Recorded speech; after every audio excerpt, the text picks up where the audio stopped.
நீதிமொழிகள் 1ஆம் அதிகாரம். தாவீதின் குமாரனும் இஸ்ரவேலின் ராஜாவுமாகிய சாலமோனின் நீதிமொழிகள்.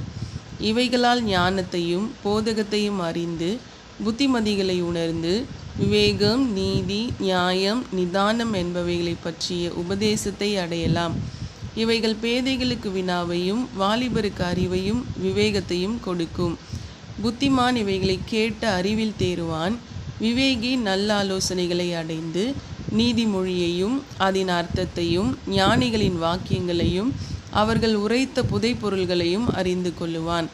கர்த்தருக்கு பயப்படுதலே ஞானத்தின் ஆரம்பம். மூடர் ஞானத்தையும் போதகத்தையும் அசட்டை பண்ணுகிறார்கள். என் மகனே, உன் தகப்பன் புத்தியை கேள், உன் தாயின் போதகத்தை தள்ளாதே. அவைகள் உன் சிரசுக்கு அலங்காரமான முடியும், உன் கழுத்துக்கு சரப்பணியுமாயிருக்கும். என் மகனே, பாவிகள் உனக்கு நயங்காட்டினாலும் நீ சம்மதியாதே. எங்களுடைய இரத்தம் சிந்தும்படி நாம் பதிவிருந்து குற்றமற்றிருக்கிறவர்களை முகாந்தரமின்றி பிடிக்கும்படி ஒளித்திருப்போம். பாதாளம் விழுங்குவது போல் நாம் அவர்களை உயிரோடே விழுங்குவோம். குழியில் இறங்குகிறவர்கள் விழுங்கப்படுவது போல் அவர்களை முழுமையும் விழுங்குவோம். விலையுயர்ந்த சகல பொருட்களையும் கண்டடைவோம். கொள்ளை பொருளினால் நம்முடைய வீடுகளை நிரப்புவோம். எங்களோடே பங்காளியாயிரு, நம் எல்லாருக்கும் ஒரே பை இருக்கும் என்று அவர்கள் சொல்வார்களாகில், என் மகனே, நீ அவர்களோடே வழி நடவாமல் உன் காலை அவர்கள் பாதைக்கு விலக்குவாயாக. அவர்கள் கால்கள் தீங்கு செய்ய ஓடி இரத்தம் சிந்த தீவிரிக்கிறது. எவ்வகையான பட்சியானாலும் சரி, அதன் கண்களுக்கு முன்பாக வலையை விரிப்பது விரிதா? இவர்களோ தங்கள் இரத்தத்திற்கே பதிவிருக்கிறார்கள், தங்கள் பிராணனுக்கே ஒளி வைத்திருக்கிறார்கள். பொருளாசையுள்ள எல்லாருடைய வழியும் இதுவே. இது தன்னுடையவர்களின் உயிரை வாங்கும். ஞானமானது வெளியே நின்று கூப்பிடுகிறது, வீதிகளில் சத்தமிடுகிறது. அது சந்தடியுள்ள தெருக்களின் சந்தியிலும் ஒளிமுக வாசலிலும் நின்று கூப்பிட்டு பட்டணத்தில் தன் வார்த்தைகளை வசனித்து சொல்லுகிறது. பேதைகளே, நீங்கள் பேதமையை விரும்புவதும், நிந்தனைக்காரரே, நீங்கள் நிந்தனையில் பிரியப்படுவதும், மதியினரே, நீங்கள் ஞானத்தை வெறுப்பதும் எதுவரைக்கும் இருக்கும்? என் கடிந்து கொள்ளுதலுக்கு திரும்புங்கள்.